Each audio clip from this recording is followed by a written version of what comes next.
Bismillahirrahmanirrahim. Alhamdulillahirabbil alamin, hamdan syakirin wal 'aqibatu lil muttaqin wassalatu wassalamu ala asyrafil anbiya wa mursalin wa ala alihi wa sahbihi ajma'in. Rabbi shrah li sadri wa yassir li amri wahlul 'uqdatam min lisani yafqahu qawli. Assalamualaikum warahmatullahi wabarakatuh. Saya nak share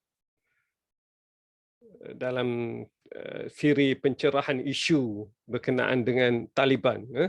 Uh, Saya namakan tajuknya Taliban sama ada mujahidin atau ekstremis. Kebelakangan ni timbul macam satu minat yang mendalam kepada masyarakat terhadap Taliban, terhadap Afghanistan. Bukan sekadar masyarakat kita, malah masyarakat seluruh dunia. Semua negara macam sangat berminat dengan isu Afghanistan dan isu Taliban. Jadi saya nak ajak sedikit, nak kupas sedikit, nak letak pada perspektif. Sebenarnya ramai masih agak keliru, agak tidak pasti Taliban ini macam mana, kan? Dan setelah membuat bacaan yang agak banyak dan mendengar berbagai pandangan dan membuat penyelidikan dari pelbagai bahan bacaan dan sudut pandang, saya dapati Taliban ni telah kita tidak bagi keadilan yang wajar kepada isu Taliban ini. Banyak isu ini telah dimainkan oleh media sehingga ia menjadi sangat keliru, kan? Apa yang sebenarnya berlaku? Mereka ni kumpulan yang macam mana? Adakah mereka ni mujahidin yang mempertahankan negara mereka, mempertahankan kedaulatan agama mereka, atau mereka ni kumpulan ekstremis? Yang ni kita perlu lihat dari pelbagai sudut. Okey, saya mulakan, saya kira ini siri pertama yang akan kemudian disambung dalam siri-siri lain supaya ianya agak ringkas. Okey, kenapa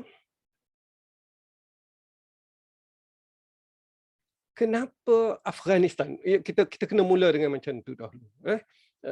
Kerana Afghanistan ini hampir tidak pernah aman. Ada saja negara yang berminat untuk masuk ke dalamnya. Dan negara yang masuk itu bukan calon-calon negara. United Kingdom pernah, kan? Russia, ini semua kuasa-kuasa besar, kan? Dengan persenjataan yang sangat canggih, kan?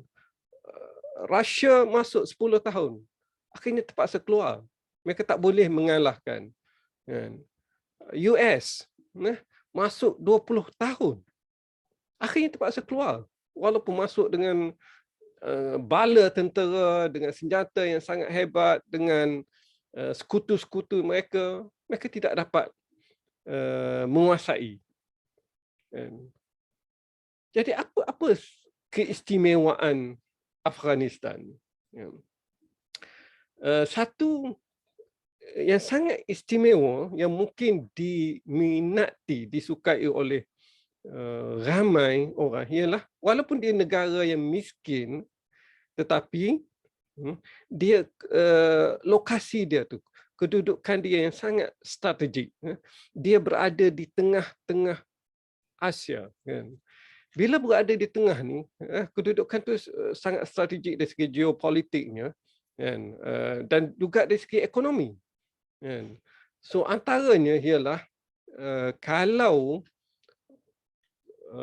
pipe gas, pipe minyak boleh melaluinya, makna dia kalau boleh melaluinya, kan, dia akan kemudian dia boleh disebarkan kepada pelbagai negara lain. sebenarnya isu pipe gas asli ni isu yang sangat strategik, sangat beri nilai besar kepada ekonomi satu negara. Makna dia, jika negara boleh menghantar gas melalui paip darat ni, kan, ianya akan memberi kelebihan yang besar kepada negara tersebut. Kan. Justru sangat strategik. Kan.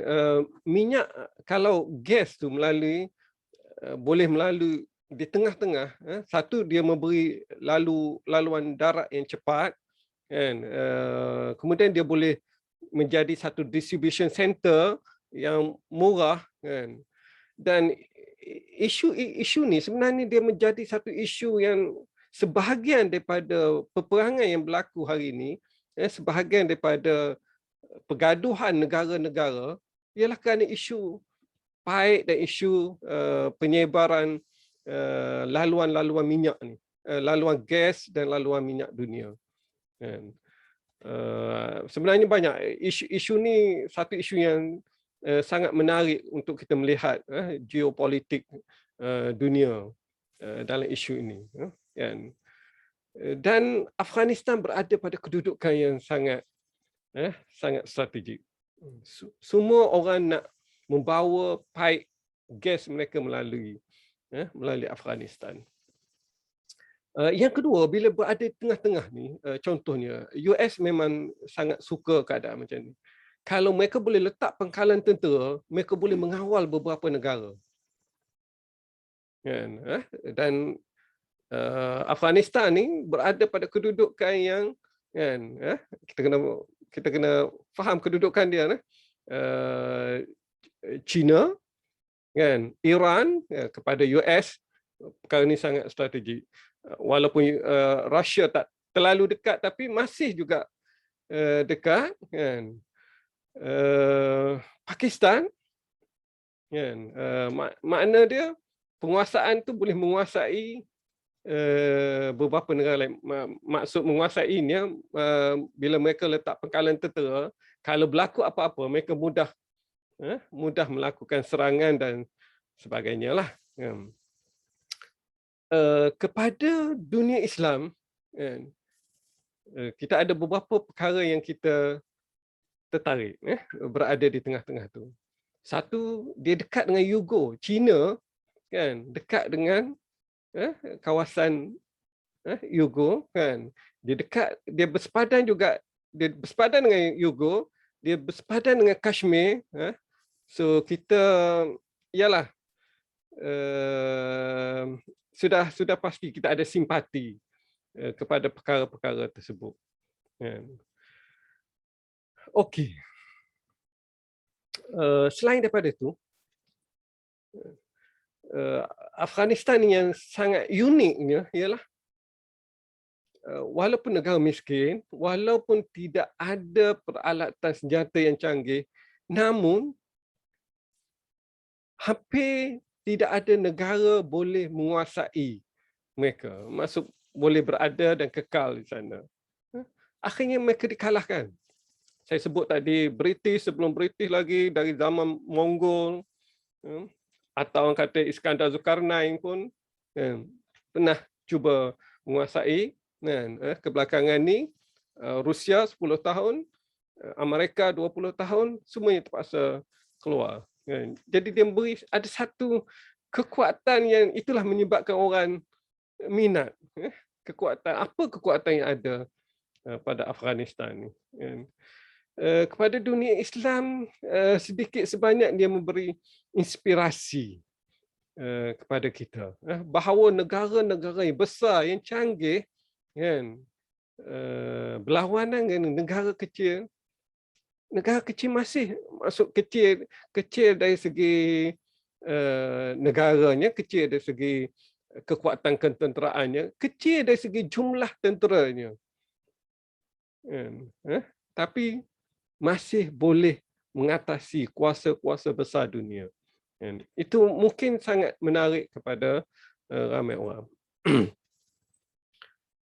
Okey.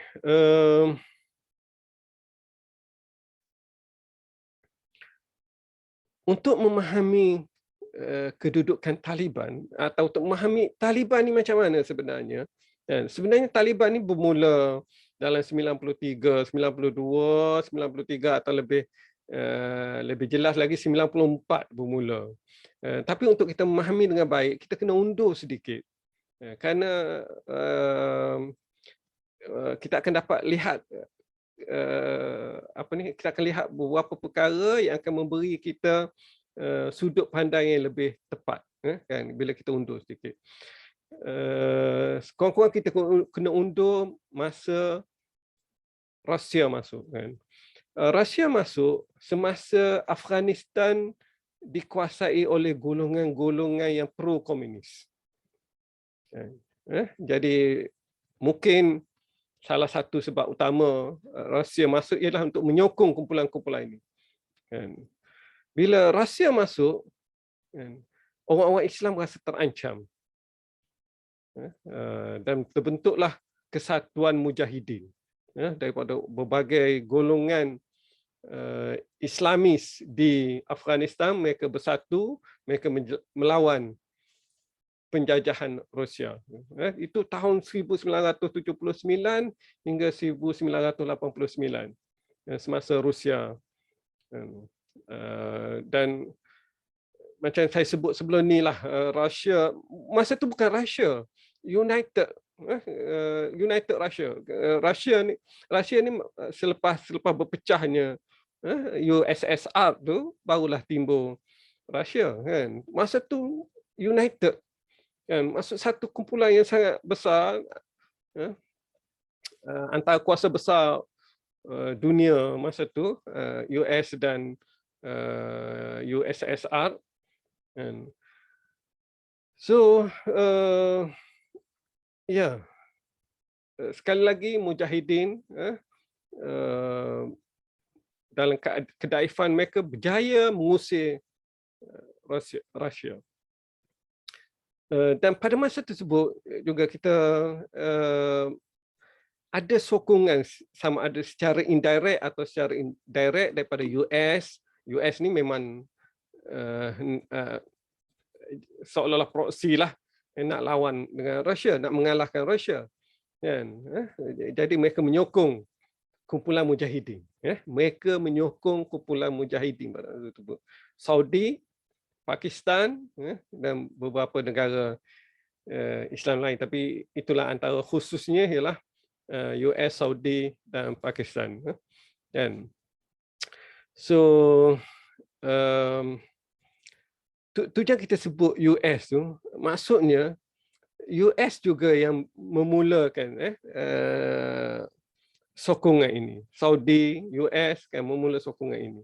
Kerana selepas itu beberapa kumpulan yang muncul, kan, dalam masa perang Mujahidin Rusia tu, khususnya di akhir-akhir, kan, munculnya kumpulan-kumpulan Al-Qaeda, kan, dan kemudian ISIS. Dan selepas dikalahkan tu, selepas Rusia keluar, pemerintahan tu masih pada awalnya dikuasai oleh grup yang pro-komunis, tetapi kemudian Mujahidin ini ambil kuasa. Tetapi dalam ambil kuasa ni, terdapat begitu banyak grup di dalam Afghanistan pada masa tersebut. So dia timbul satu suasana kacau bilau. Kan, grup ini masih ada suku-suku mereka. Kita sebut tadi Al-Qaeda ada, ISIS ada, Haqqani Network ada.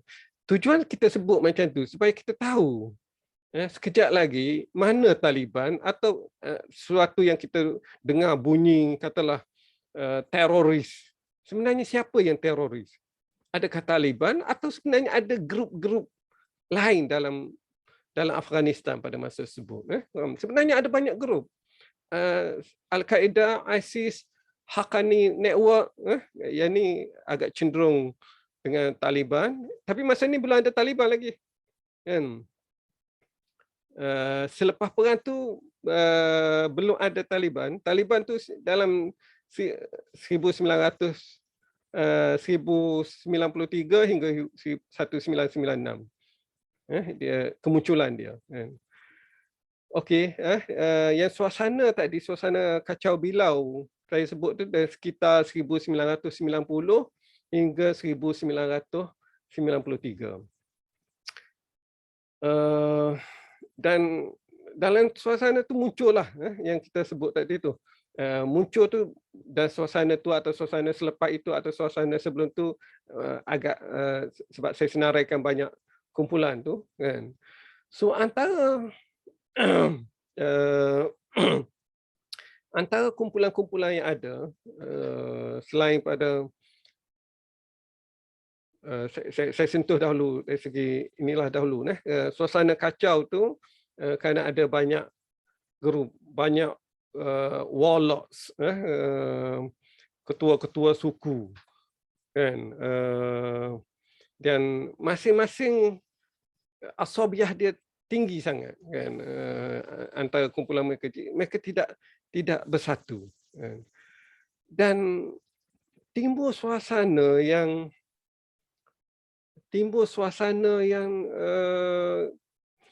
kacau kan, rasuah berleluasa. Dia makna dia suasana tu tak selamat, seolah-olah tak ada undang-undang kan. Seseorang tu kalau dia nak bergerak dari satu tempat ke satu tempat, sama ada dia akan dirampok di tengah jalan kan, dia dirompak di tengah jalan, ataupun dia akan kena tol angkut, tol kena rasuah demi rasuah kan. Dan timbul juga suasana ada setengah-setengah ketua-ketua suku ni yang jahat. Mereka pergi rampas anak dara orang, mereka rogol anak dara orang. Suasana tu jadi sangat sangat kelam kabut kan. Itulah antara sebab munculnya Taliban. Tapi sebelum muncul, saya pergi muncul Taliban kan. So 93 96 yang kita sebut tadi, saya pergi ke arah ni dahulu kan. So muncul Taliban ni, kenapa muncul Taliban ni? Kerana suasana yang tak aman. Jadi, dan antara yang menyebabkan nama mereka popular ialah ada satu kes di mana ketua suku ni pergi tangkap dua orang anak gadis dan mereka rogol kan, mereka bawa lari, mereka rogol kan. Dan masa tu tak ada orang yang hendak selesaikan masalah ni kan. Jadi muncullah seorang yang bernama Mullah Omar kan. Mullah Omar ni dia dari keluarga orang yang beragama, cuma dia sangat miskin, berada di tak silap saya dari Kandahar kan, dari satu negeri dalam Afghanistan tu, berada di Kandahar, dan dia ni menjaga pusat pondok-pondok pengajian kan, pondok-pondok pengajian agama kan.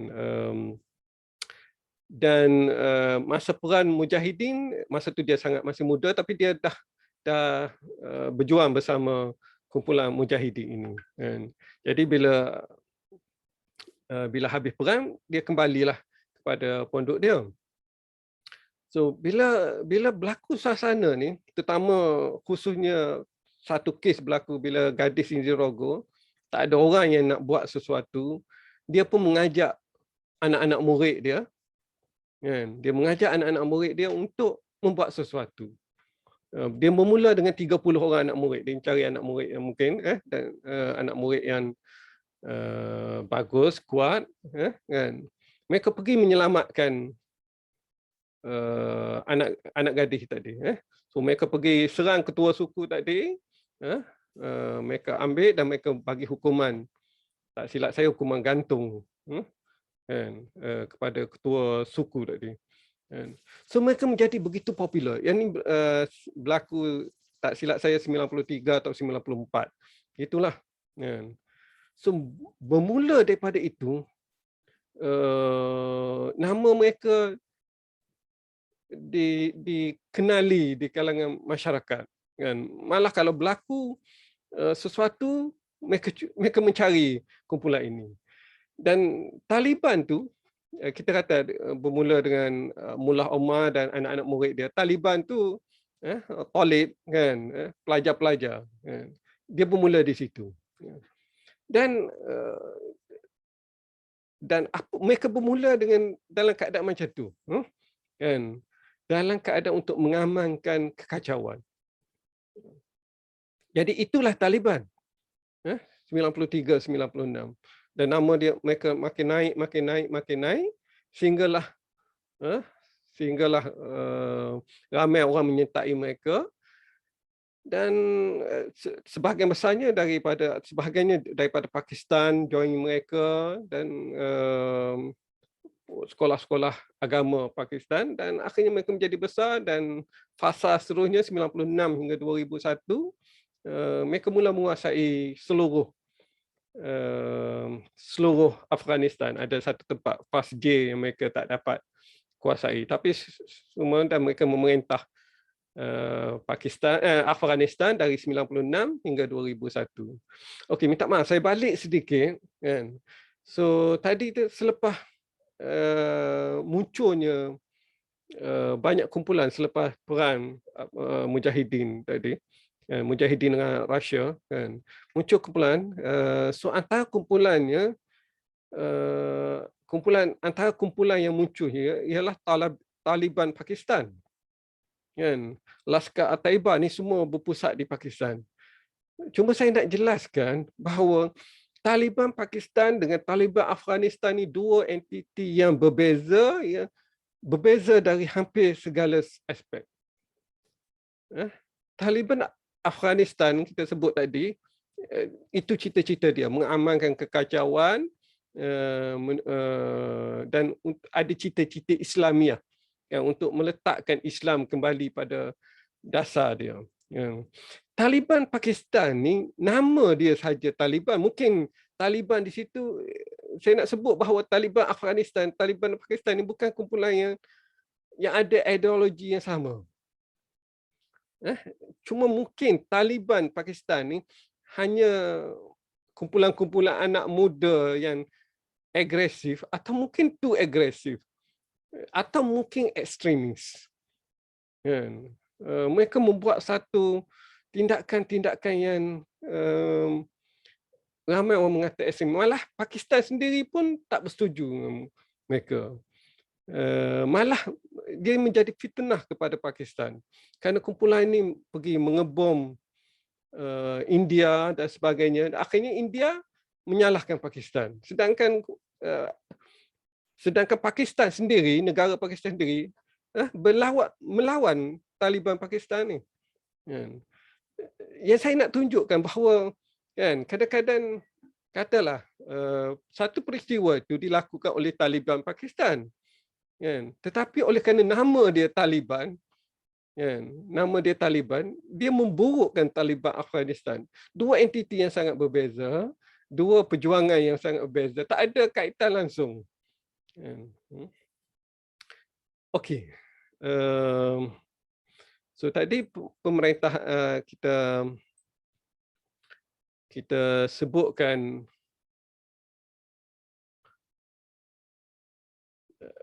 pemerintahan Taliban, saya tulis di situ Taliban 1.0 lah, 96 hingga 2001.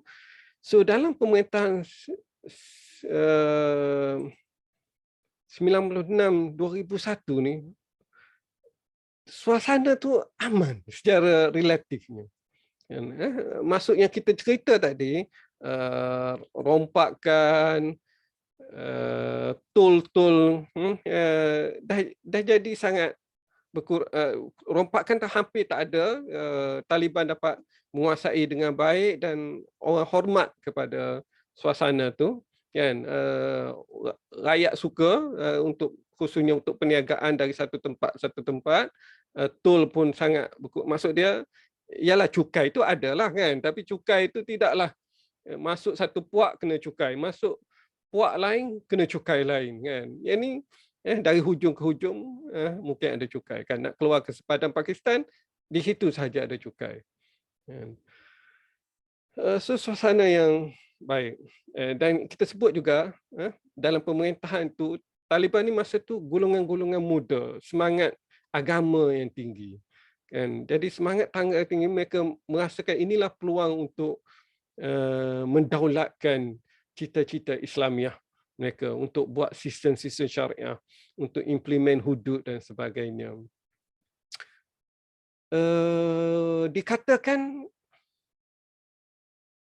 suasana tu syariah yang diimplement ni ketat.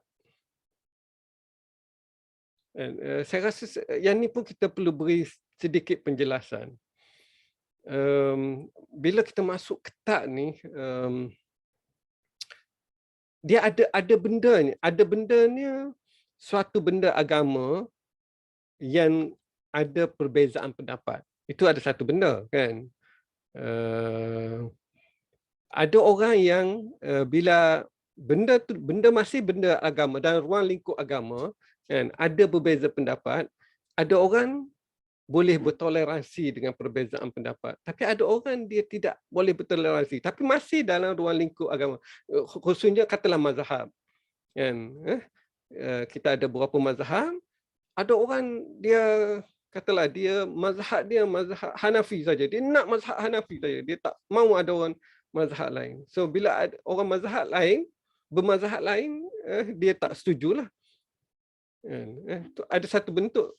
Ada satu bentuk lagi, pengamalan agama itu kadang-kadang dia bercampur dengan budaya.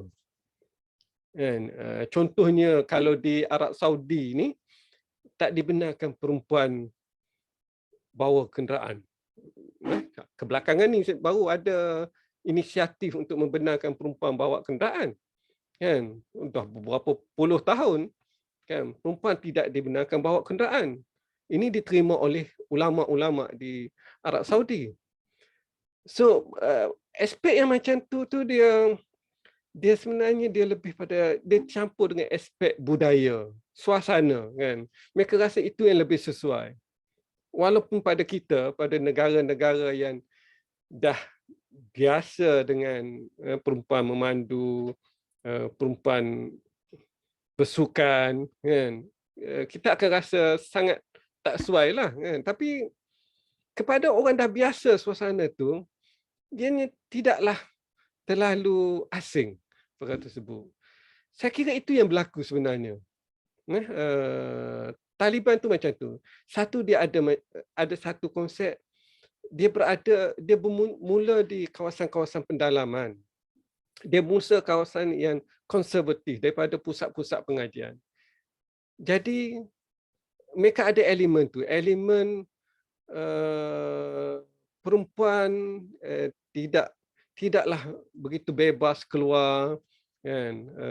Perempuan banyak berada di rumah, walaupun itu pun tak berapa tepat sebenarnya. Dibenarkan pada masa tersebut untuk perempuan bekerja dalam sektor kesihatan, sektor pendidikan dan sebagainya. Ada juga sekolah-sekolah ni pun dia tak bermula awal untuk perempuan kan. Itu dakwaan yang kita kena semak. Tapi poin nak sebutnya, walaupun itu mungkin betul kan, tetapi ianya bukanlah satu bentuk keganasan. Itu bentuk tafsiran kan. Begitu juga pemahaman agama. Contohnya mereka agak ketat. Dari segi perempuan mesti pakai menutup aurat.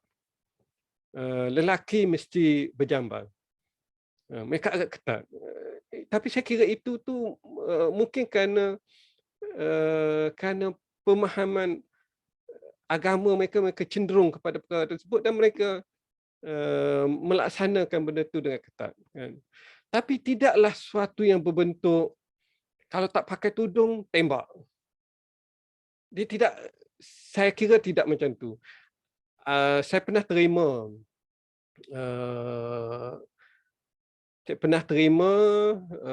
WhatsApp yang menunjukkan gambar ada seorang perempuan ditembak kerana tak pakai tudung, kan. So bila saya semak balik, oh rupanya benda tu berlaku di kawasan ISIS di Syria, bukan di Afghanistan, kan. So banyak benda-benda yang macam ni, dia jadi dah bercampur-campur, kan, campur dengan mainan media, kan. Tapi saya kira yang Taliban itu macam tu, kan. Mereka anak-anak muda yang cita-cita Islamiah tinggi, tetapi mereka mengamalkan Islam tu dengan agak ketat, tapi dan ketat dalam konteks kefahaman mereka, kan. Kefahaman mereka begitu. Misalnya katalah hudud, mereka laksanakan,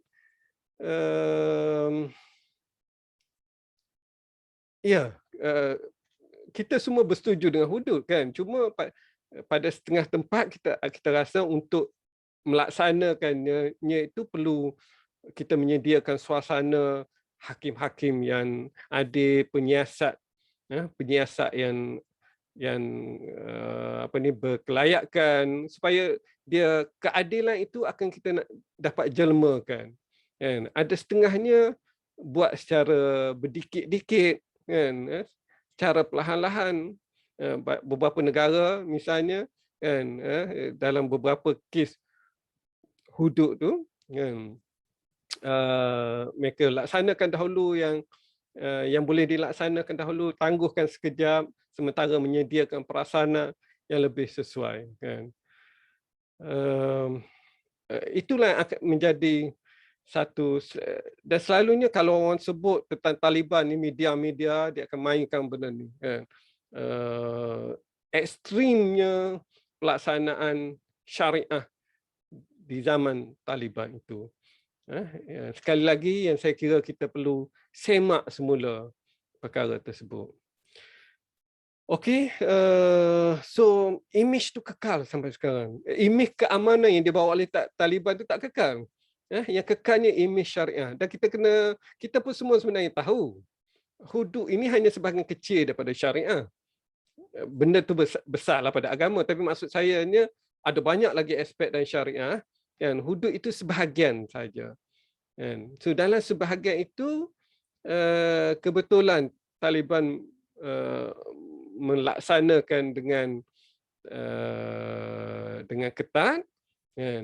Mungkin menimbulkan sedikit suasana ketidakadilan, tetapi media telah memainkan, membesar-besarkan, malah sebahagiannya orang bercampur-campur aduk membawa isu. Katalah sebenarnya perkara ini dilakukan oleh Taliban Pakistan, ya, keganasan-keganasan ataupun hukuman-hukuman yang berlebihan yang keluar daripada batas syariah, kan. Tapi oleh kerana nama dia Taliban, kan, kita pun letak pada Taliban. So dia bercampur-campur, kan.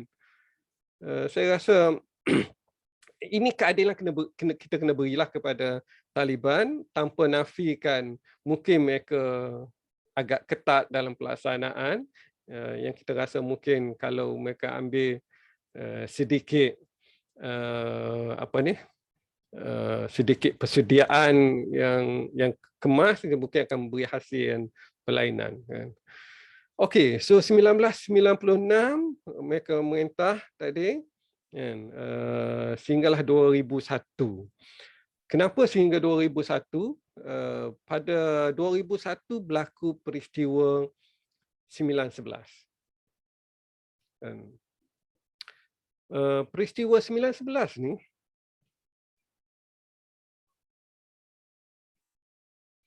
peristiwa 9/11,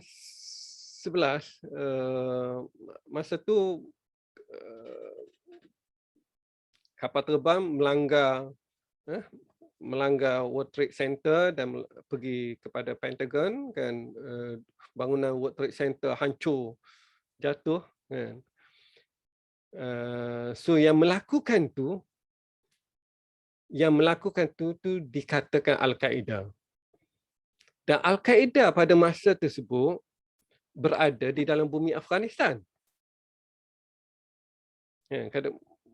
Pada mulanya mereka berjuang melawan Rusia, kan, tapi selepas tamat tu mereka kekal berada di sana, kan. Didakwa mereka membina sistem, mereka membina kekuatan mereka sehinggalah ada kemahiran untuk sampai peringkat boleh melanggar World Trade Center. Dan ketua Al-Qaeda ni dikatakan Osama bin Laden lah, kan, yang berada di Afghanistan pada masa tersebut.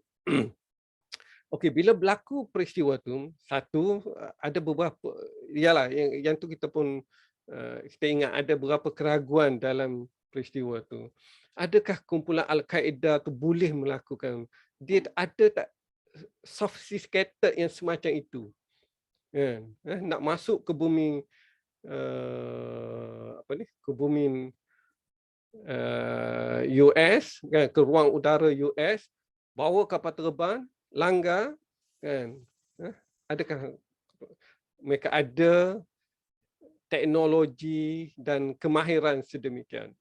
Itu antara kekeliruan. Kemudian banyak lagi lah kekeliruan, bagaimana bangunan tu runtuh seolah-olah dilanggar di bahagian atas, tapi dia runtuh tu, kan, untuk keseluruhannya, kan, seolah-olah tidak berapa logik.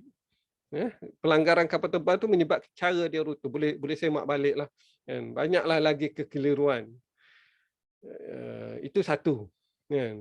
Sebenarnya apa misteri di belakangnya tu kita pun tak berapa pasti. Tapi US mendakwa Al-Qaeda, kan, yang diketuai oleh Osama bin Laden, jadi mereka nak balas dendam. Mereka nak bawa, so bila nak balas dendam tu, apa yang mereka minta ialah Taliban menyerahkan Osama bin Laden. Tetapi pada Taliban, Osama ni orang yang berjuang melawan Rusia sebelum ni, dan katanya dia orang Afghanistan ni dia ada konsep satu, konsep menghormati tetamu, yang dua, konsep menghormati menghormati orang yang berbudi. Osama ni telah berbudi kepada Afghanistan. Jadi mereka rasa, dan mungkin mereka tak nampak ini kerja-kerja Osama lah, kan. Jadi mereka tidak mahu serah. Bila mereka tidak mahu serah, kan, US, kan, menganggap mereka juga sebagai teroris, Taliban teroris. So kita kena tengok tu, sebenarnya satu, sama ada dibom oleh Al-Qaeda itu satu cerita, kan. Kalaulah betul dibom oleh Al-Qaeda, sebenarnya ini dibom oleh Al-Qaeda, bukan oleh Taliban. Tak ada kaitan dari segi pengeboman. Taliban tidak terlibat langsung. Taliban ni dia hanya kumpulan dalam negara saja. Dia bukan kumpulan yang ekspor ideologi keluar. Dia hanya dalam negara saja, kan. Jadi kalaulah kita kata tadi, kalaulah betul Al-Qaeda terlibat, tapi Al-Qaeda lah yang salah, bukannya Taliban. Okey, mereka kata kerana Taliban melindungi. Tapi bayangkan US masuk untuk mendapat Osama.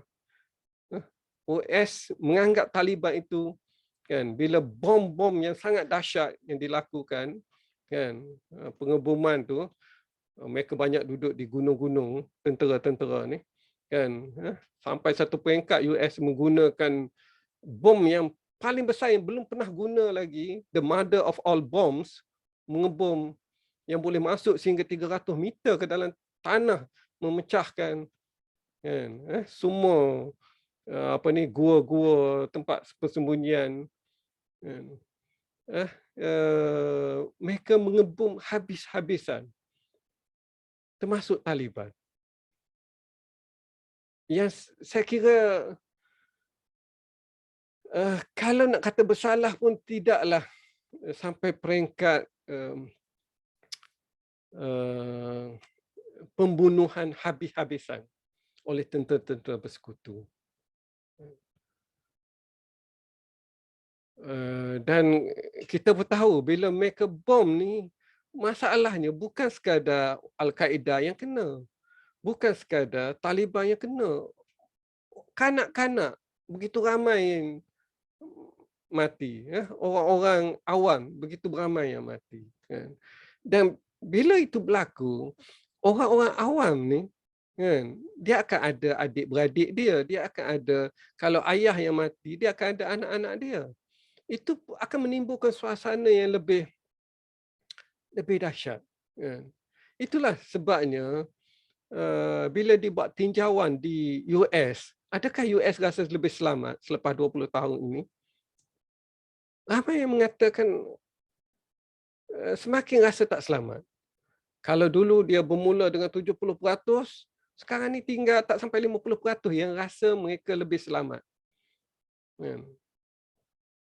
Walaupun 20 tahun Amerika membelanjakan lebih 2 trilion USD, hampir 10 trilion Malaysia ringgit. Begitu banyak perbelanjaan yang digunakan. Sehingga kita pun bertanya-tanya, US ni sebenarnya nak cari apa? Nak buat apa? Kan? Selepas peristiwa 1999, bukan sekadar Afghanistan, mereka serang Iraq dan sebagainya. Yang tu pun begitu, berapa ratus ribu orang mati. Kadang-kadang kita bertanya, siapa yang teroris sebenarnya? Al-Qaeda ke, Taliban ke, atau US? So, begitulah yang berlaku. Jadi, saya cuba nak menggambarkan Taliban, kalau kita nak balik pada tajuk fokus kita, kan, Taliban ni dah terlalu digembar-gemburkan, kan. Kalau dalam kes peristiwa 9/11 tadi, Al-Qaeda itu pun banyaklah bukti-bukti yang kurang meyakinkan Al-Qaeda yang boleh buat perkara tersebut. Okey, dan sekarang selepas 20 tahun US menjajah Afghanistan, akhirnya mereka keluar. Dan Taliban menjadi lebih kuat. Taliban menjadi lebih kuat selepas 20 tahun, selepas dibom habis-habisan. Mullah Omar yang ketua yang dikatakan dibom berapa kali. Kebanyakan berita bermula 2001 mereka mengebom, mereka kata Mullah Omar dah meninggal. 2013 kebanyakan kata Mullah Omar baru mati. Itu pun tak pasti mati kerana bom atau sebagainya. Soalannya siapa yang sebenarnya yang US bom? So akhirnya selepas US keluar, Taliban makin kuat. Sekarang ni termasuk PASJIR, Taliban telah masuk 100% bumi Afghanistan dikuasai oleh Taliban tanpa pertumpahan darah, hampir tanpa pertumpahan darah. Tentera-tentera Afghanistan pun tak berani lawan dengan Taliban. Sebahagiannya lari. Sebahagiannya menyerah diri. Sebahagiannya Taliban beritahu nak keluar okey, kan. Mereka akan beri jalan keluar, kan, serahkan senjata, dibenarkan keluar, kan. Jadi suasana tu Taliban dapat satu negeri sehinggalah Kabul dalam bulan yang lepas dengan tenang tanpa pertumpahan darah. Seolah-olah ramai rakyat yang menyokong Taliban untuk kembali. Excuse me. Cuma ada beberapa isu di situ selepas US keluar yang kita akan bincang dalam siri yang lain lah. Saya nak akhirkan perbincangan ni tentang konklusi kepada apa yang kita sebut tadi. Siapakah siapakah atau bagaimanakah Taliban yang sebenar, yang ramai media Barat apatah lagi mengatakan kumpulan yang teroris yang sangat sangat zalim, sangat kejam dalam tindakan mereka. Saya kira antara yang menjadi macam tu ialah puncanya ialah kerana kekeliruan. Kekeliruan apabila dicampur adukkan grup-grup dalam Taliban. Sebenarnya grup-grup dalam Pakistan.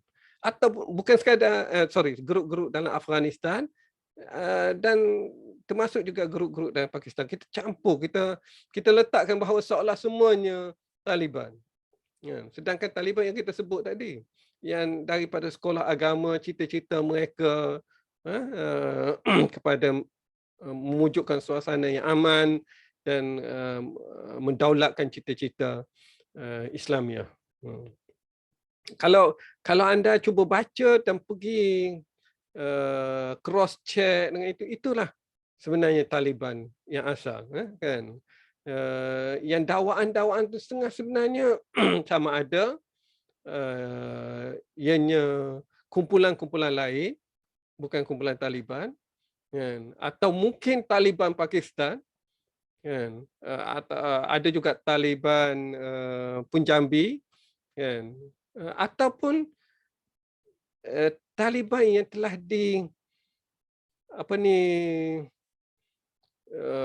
katalah tadi dia melaksanakan syariah yang agak ketat, tapi disebut sampai peringkat kan dibunuh kalau tak mengikut peraturan, kan, tak pakai tudung kena tembak, kan, tak berjamban kena tembak. Ini telah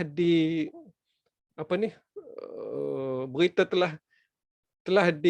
terlalu dibesar-besarkan, yang tidak menggambarkan mereka, kan. Mereka ni sebenarnya kumpulan agama, asalnya kumpulan pelajar agama dan masih lagi kan ketua-ketua mereka mullah-mullah semua yang memang ilmu agama tinggi, kan, cita-cita mereka.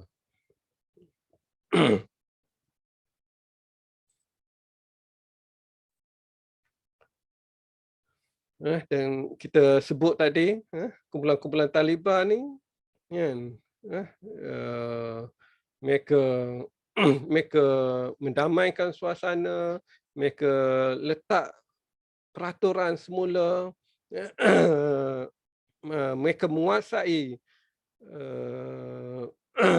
ketua-ketua tadi, ketua-ketua suku, kan. Bila mereka menguasai ketua-ketua suku, dah asabiah tu dah sangat kurang, dah tak ada undang-undang dibuat oleh suku-suku, kan, yang bercelaru, kan.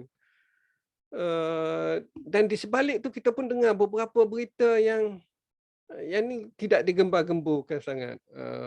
Walaupun saya tahu ramai orang tahu dah cerita ni. Contohnya seorang wartawan Inggeris yang ditangkap oleh kumpulan Taliban. Kenapa Taliban tangkap? Kerana dia masuk secara tak ada, secara sembunyi, kan. Dia pakai burqa, kan, dan semasa dalam perjalanan keluar, kan, kedai yang dia naik tu tersadung, kan, menyebabkan bila tersadung tu kamera dia jatuh, kan. Bila kamera jatuh tu Taliban nampak dan Taliban tangkap dia, kan, kerana Taliban menyangka dia adalah pengintip, kan. So bila tangkap, kan, Ewan Ridley ni, saya pronunciation mungkin tak apa betul tu, Ewan Ridley ni bila kena tangkap dia sangat terkejut dengan layanan. Dia rasa dia dengan berita yang dia dengar, dia sudah pasti dia akan dihukum bunuh, kan, dipancung atau sebagainya. Dan dia rasa dia tak akan hidup lama. Tapi Taliban yang tangkap dia ni tanya, bila tanya kata bila bercakap Contohnya Ewan Ridley cerita ni. Mereka ni satu melayan dia dengan baiklah, maksudnya pastikan makan minum dia tidak diganggu kan. Cuma dari masa ke masa Taliban ni akan menyiasat dia lah, tanya kenapa, apa yang sebenarnya dia buat kan. Cuma dia kata apa ni, penahan dia ni, orang Taliban ni, bila bercakap dengan dia, mata dia, mata orang Taliban ni tak tengok dia. Dia rasa suspicious kan. Kenapa tak tengok dia? Kejap tengok atas, kejap tengok tepi, kejap tengok lantai kan. Tak, itu nak menggambarkan itulah sebenarnya orang-orang Taliban ni. Mereka kan, orang agama ni, orang-orang dari aliran agama ni kan, mereka tak tengok orang perempuan kan. Kan, tengok perempuan tu pada mereka satu kesalahan. Itu yang sebenar. Sedangkan you really ingat ke depa ni apa ni, depa ni saja nak buat trik ke apa kan. Dan akhirnya Taliban ni tanya nak masuk Islam ke apa, tapi dia kata tak mahu. Cuma dia kata kalau dia dibebaskan, dia berjanji dia akan baca Quran, dia akan tengok Quran. Akhirnya dia dibebaskan. Lepas dia dibebaskan, dia menunaikan apa yang dijanji pada pada kumpulan Taliban ni. Dia baca Quran, dan dengan baca Quran tu dapat hidayah, dan lepas dapat hidayah dia masuk Islam.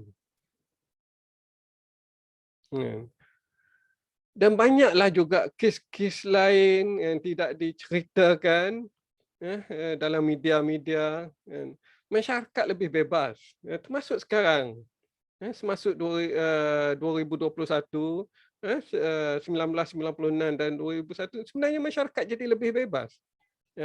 Ada wartawan-wartawan barat yang masuk ke kampung-kampung Taliban ni, mereka melaporkan suasana tu suasana lebih aman. Bila interview dengan kedai, mereka kata lebih aman, mereka boleh berniaga dengan lebih baik, mereka berani buka sampai pukul 8 malam. Yang sebelum ni tak berani buka, kan? Tak aman. Perempuan-perempuan pun boleh datang kedai walaupun berseorangan, kan? Asalkan pakai tutuplah. Mereka juga mengamalkan sistem-sistem pembicaraan yang adil. Ramai orang suka dengan pembicaraan mereka. Malah berlaku kes yang di luar kawasan Taliban, tapi bila berlaku mereka minta kumpulan Taliban yang bicarakan mereka. Banyak juga kes-kes yang macam tu yang tidak digembar-gemburkan. Rasuah tak ada kan. Sedangkan pada masa pemerintahan pemerintahan Afghanistan ni yang tidak Taliban selepas 2001 ni, kan, kumpulan-kumpulan di bawah pemerintahan Hamid Karzai atau Abdul Ghani, rasuah sangat tinggi, balik semula tinggi selepas Taliban tu kan, kembali semula rasuah sangat tinggi. Termasuk pembicaraan tu menjadi tidak adil kerana rasuah tadilah kan. Sedangkan zaman Taliban, sekolah dibenarkan kan. Antara penyakit yang paling besar juga dari dalam Afghanistan ialah popi ni, bunga-bunga popi haram yang menyebabkan orang ketagih. Tak ada orang boleh hapuskan sebab dia industri yang sangat besar. Industri yang sangat besar. US masuk 20 tahun pun tak boleh hapuskan. Sebelum tu pun tak boleh hapuskan. Tapi pada 96 hingga 21 hampir dihapuskan di bawah Taliban. Okey, wallah alam. Kita insya-Allah kita akan sambung lagi perbincangan tentang tentang Taliban dan apa yang akan jadi selepas Taliban 2.0 dan juga isu-isu di sekitar itu kan. Wallahu alam. Assalamualaikum warahmatullahi wabarakatuh.